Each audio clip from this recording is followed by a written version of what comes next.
Hey, greetings invaders!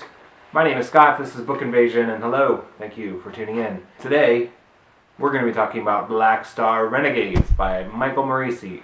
What is Black Star Renegades? A lot of people said it's a love letter to Star Wars, it's kind of an homage, it's a tribute. Now Moreci is an acclaimed comic book writer. He has written for StarWars.com, he's written for Superman, Wonder Woman, The Flash, written things for Lucasfilm, and StarWars.com. So Moreci obviously is in the trenches of the Star Wars universe. You can tell he has a passion for this story, he has a passion for these kind of space opera battles, and he knows the material. So what better way to unleash his own creativity than to write his own story, such as Black Star Renegades. Now this story is the chosen one, the reluctant hero trope in space, where there's like a mythical weapon, then whoever yields this weapon can kind of like save the universe from the evil. These guys are called the Praxis, the evil Praxis, which is this alien race who are the bad guys, the dark side. So let me just do a quick take, read you the blurb, which you can skip through if you want. Here's the timestamp, listen or not. Cade Sura holds the future of the galaxy in his hands, the ultimate weapon that will bring total peace. But he didn't ask for it. He doesn't want it. There's no worse choice to wield it in all of space. But if he doesn't, everyone's totally screwed. The evil Praxis Kingdom is on the cusp of having every star system under its control. And if that happens, there'll be no contesting their cruel reign.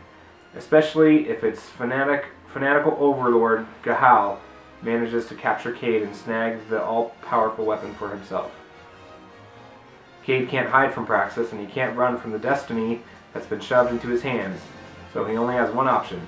He has to fight. Cade's not going to let destiny send him on a suicide run, though. With some help from his friend rebels and scoundrels alike, Cade's going to use this weapon to chart a new destiny for the galaxy and for himself. He just has to do so before everyone around him discovers that he's a complete and total fraud. So it covers the reluctant hero, the imposter syndrome. It's been thrust and chosen upon him, but he doesn't believe that he can save the galaxy. He doesn't believe that he's strong enough or good enough. So the whole book here, it kind of plays on the line between an homage and just kind of regurgitating the whole Star Wars story. You can tell that he has a passion for it, but going into this book you have to realize that this is more of it is more of a tribute and homage. It's not trying to be and rediscover this whole story. It's kind of paying homage to it. It's kind of wanting to buddy up and rub elbows with the whole Star Wars universe. It's trying to be that, and you can't focus too much on the minute plot details. This is kind of it's just kind of telling the same story but in a different universe. So it's like the 6th or 7th Fast and Furious movie. You don't go to that movie for the plot, you just kind of go for it for the journey and seeing what happens. That's kind of what you need to go into this book with that mindset of just saying, I'm not really here to critique anything, I'm not really here to poke holes in the plot and say, wait a minute, that doesn't make sense. It's just a matter of having fun, having a good frolic in the sci-fi universe with spaceships and space battles and the evil guy versus the good guy and the unsung reluctant hero. That's kind of what you have to go into this book expecting, and if you do that, the book it turns out really good. And if you go into the book expecting oh, what is this about? Oh, it's about a sci-fi story. Oh, it's another sci-fi author who's trying to carve his own way. I don't think that's what it is. It's more of he knows what he's doing. He's in the Star Wars universe. He's written those stories before. He's just kind of flipping it over and doing something where he can put his own name on it and say, this is the story that I wrote myself. And while I still have a passion for this whole thing, this is what I want to create. This is the story that I want to make.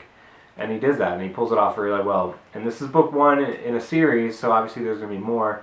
Book 2, I think, came out recently called We Are Mayhem, which has an awesome cover. I love it. Now this book, Black Star Renegades, kind of, if he develops more onto the story and kind of carves it into something that gets a little bit more unique and out of this whole, cliche realm. You can't really get away from the Star Wars comparison with someone like this because he's written that before. I haven't read We Are Mayhem yet, but I hope that kind of pushes this whole series into kind of a different direction. And you can start off with something that's familiar as Black Star Renegades and say, hey, if you like Star Wars, if you like Guardians of the Galaxy, read this. And then I hope that the whole series kind of takes a shift kind of away from that maybe and becomes its own thing, but this will just be a good stepping stone to get into that. We'll see.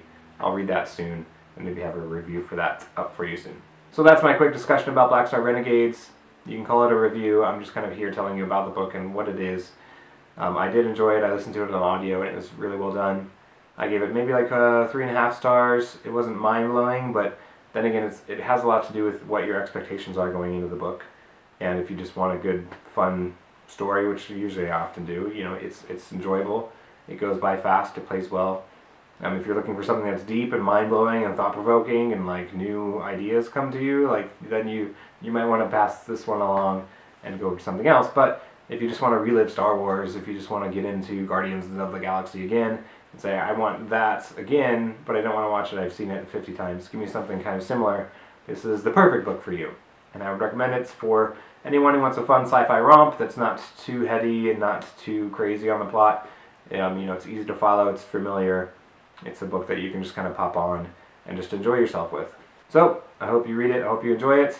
If you have read it, let me know in the comments what you thought. If you are going to read it, give me an idea of what you expect going into it. But thanks for watching, everybody. See you next time. Beam me up, Scotty.